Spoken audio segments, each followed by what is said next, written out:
we are here to do our weekly Awana video. We just want to say, hey, I hope that you're having an amazing Holy Week so far. And it was super awesome to see those of you who could join our Zoom prayer meeting the other day. You will notice that the prayer thing, the jar, is it a jar? The jar. Is not here because I'm just leaving it at my house because that's where I will be doing the Zoom meetings from. But yeah. Are you? Yeah. All right, so this is a tradition here at Awana, and I had heard that some of you were a little worried that we weren't going to get to do these this year, but we will. So we are going to do the story of Holy Week using resurrection eggs. And I'm going to sit at the table because let's be honest, if I stood and tried to hold this, Tammy and I both decided that the eggs would end up all over the floor. So we're going to start with this blue egg. And I want you to listen really carefully. What do you think could be in this egg? Hold on, I can't open the egg. Oh. It's a donkey. So we have a donkey in our resurrection eggs. To start it off, you'll remember last week we talked about when Jesus had the colt, the young donkey, and he rode into Jerusalem. And that on Palm Sunday where people pulled down the palm branches and were throwing their cloaks out. And that was a big deal because it showed that Jesus was coming in peace and not to start war.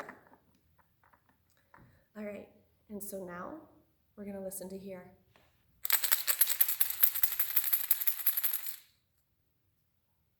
Do you have a guess?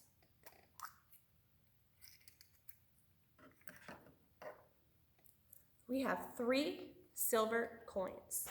Now the reason that we have 3 silver coins in here was Judas was one of Jesus's disciples, one of his friends that went around with him and that he taught. And Judas turned Jesus in to be arrested. And what the religious leaders gave Judas was 30 pieces of silver. Now we can't fit 30 pieces of silver into an egg, but that is what they paid Jesus's friend to turn him in. All right, are you ready?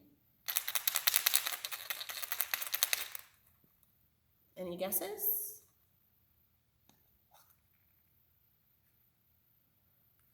So this is a cup. And this is to remind us that on that night, it was the Passover night.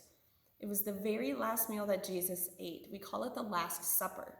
And at that, he passed the cup of wine around and said, drink this. This is my blood shed for you. Do this often in remembrance of me. And he also passed some bread around. And when they passed the bread around, he said, take and eat. This is my body broken for you. And so that's why we take communion when we have bread and juice. It's our reminder that Jesus died for us and that he made that sacrifice, so we continue to do that to this day. All right, now you have to listen really carefully.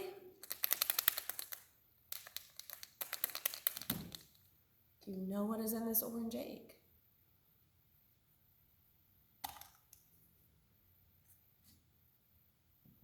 So this is a set of praying hands. And this is to remind us that after Jesus and his disciples had finished eating their meal, they went to a garden, and it's called the Garden of Gethsemane.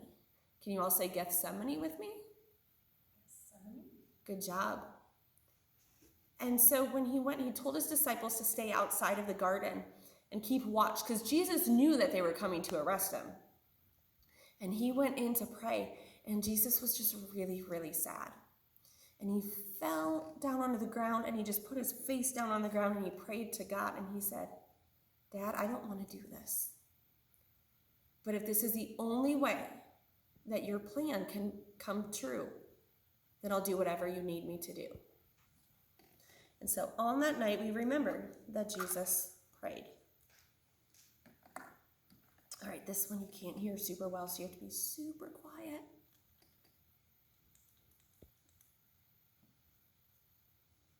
Any guesses? So this is a strip of leather. And after Jesus was arrested, he went, and they had kind of a trial for him. And part of the punishment that they decided to give him was they were going to hit him a lot with a leather whip. Can you imagine how much that would have hurt? And so that is why we have leather here, to remember that Jesus went through a lot of pain on that night, but he did it all because he loves us.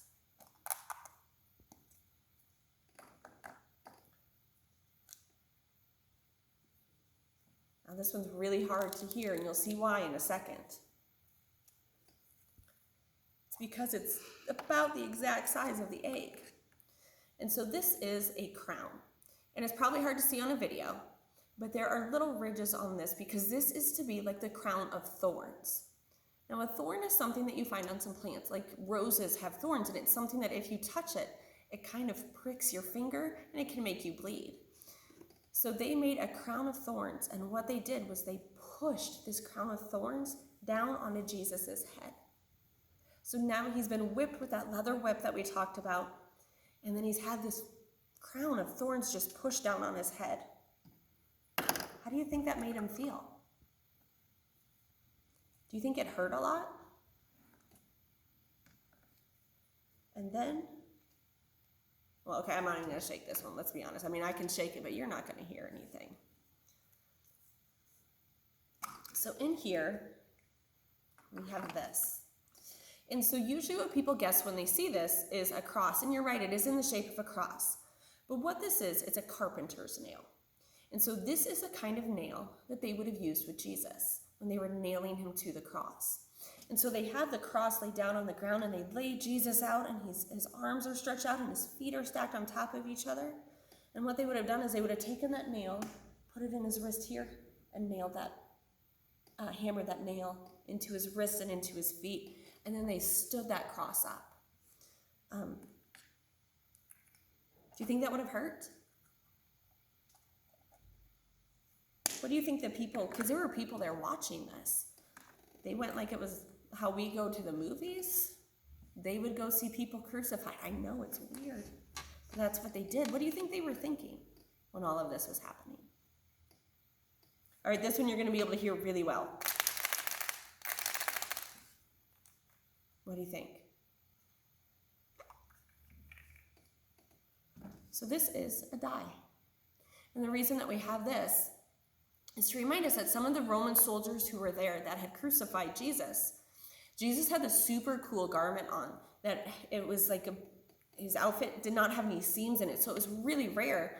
And instead of tearing it up and giving it out, they decided that they were going to cast lots, is what the Bible says, to see who got to take it.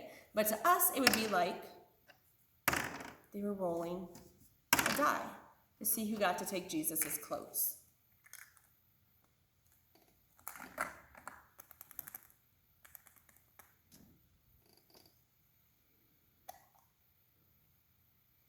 And here we have a spear. And so this would have been a weapon that the Roman soldiers would have carried around with them. But what they did with this was they ended up poking Jesus in the sides to see if he was still alive. They also used a spear to help give him something to drink later on when he was getting thirsty.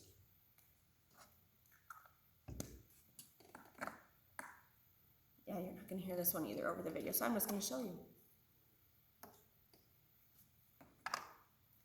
So this is a piece of linen. And ask your parents, you might have some linen fabric around your house that you can just kind of feel to see what it would feel like. But they took Jesus' body down off of the cross and they wrapped it in linen. That's what they would do with bodies. And then they had to find a place to bury Jesus. So in Israel, where this was happening, they didn't have like graves, how we go to a cemetery. They had kind of caves or tombs is where they would take bodies. So they wrapped Jesus in that linen and they took his body to that tomb.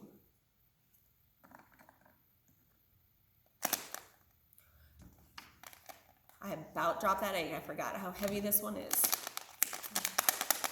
What do you think it is?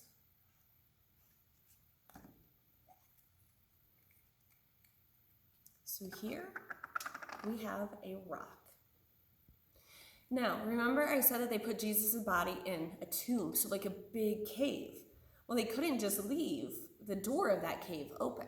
So what they did was they took a giant rock and they rolled it in front of that cave entrance. Now, the big thing that we need to remember about that is that rock was so huge that it wasn't super easily moved, and it would take more than one person to move that rock. And so we are down to our last egg. I need you to be really quiet and listen. Tammy, let's see if you can hear what's in here. Can you hear anything? A little bit. Do you hear anything, Abby? Mm-mm. Abby said no. Should we look? It's empty.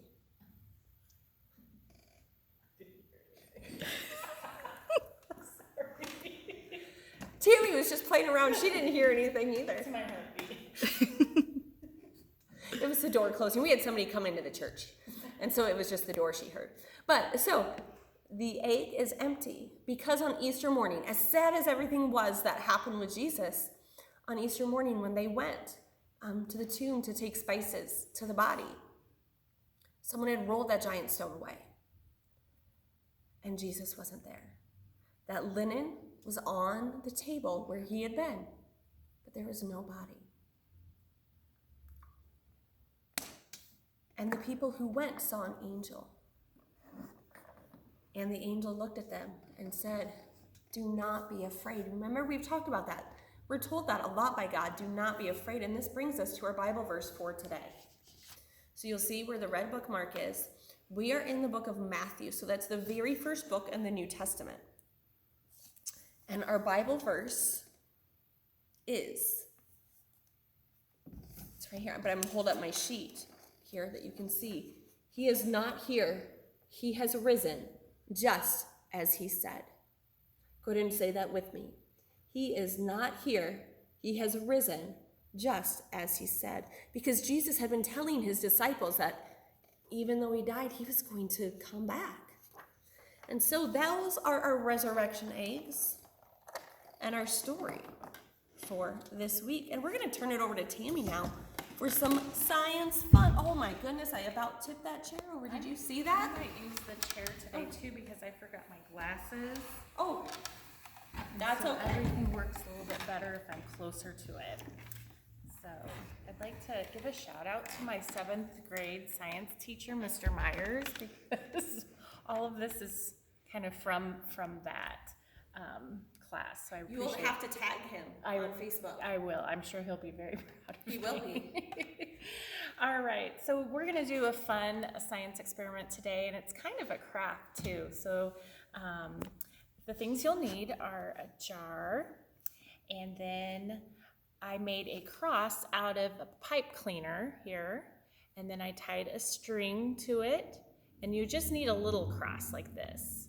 And then I tied a string to it, and then at the very end, you can put a pencil, or this is a popsicle stick, and just tie it like that, and then I test it just to make sure it can fit in there like that. All right, because what you'll want to do is be able to take it out eventually. So the first thing we're going to do is you use really hot water. So you'll need to ask your mom and dad to help you with this experiment. And I've put it in here, and it needs to be boiling water, okay? And then at the grocery store, maybe your mom or dad has this around. This is kind of like laundry detergent. It's called borax. And what you're going to do is you're going to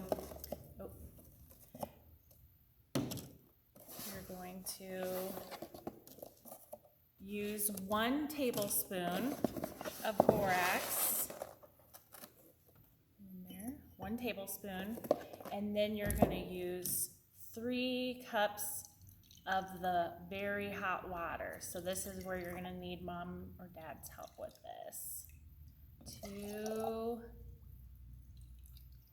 3, and then you're going to stir it up, and then you're going to put your cross in it like this, and you're going to wait a few hours, and after like 3 hours you can come back and look at it, and even better, wait overnight and then come back in the morning this is what you'll have. You'll have a crystallized cross. It's really neat. And let me tell you about how that works. So, crystals are made from a supersaturated liquid mixed with a mineral that cools. So in our experiment, we had the borax, we had the hot water, and what happens is that hot water causes the water molecules to expand and move farther apart. So then it becomes supersaturated as the borax can't dissolve anymore. So then after that, it's cooling. So when things cool, they come close together. Think about when you're cold outside and you go like this. That's what the molecules do. They come together. So the mineral in the borax comes together and connects to itself and forms the crystal. Okay? So that's just a neat experiment that you can do at home. It also is a neat little craft project. You could do a bunch of these and maybe hang them on a tree, and it's just a reminder of the cross for this time of Easter.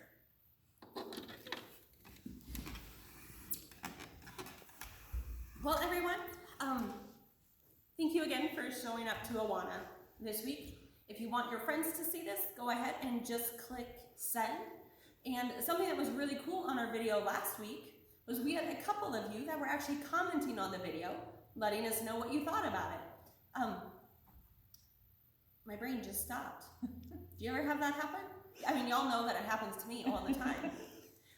So there are some other things that you can do at home this week because, let's face it, we're all getting a little tired of staying inside all the time. But you can decorate your windows to help share your love of Jesus with your neighborhood. It was really cool. I saw on Sunday, Max and Lucas Barrick decorated their windows with the Palm Sunday pictures that we had sent out. So if you're doing things like that at home, absolutely.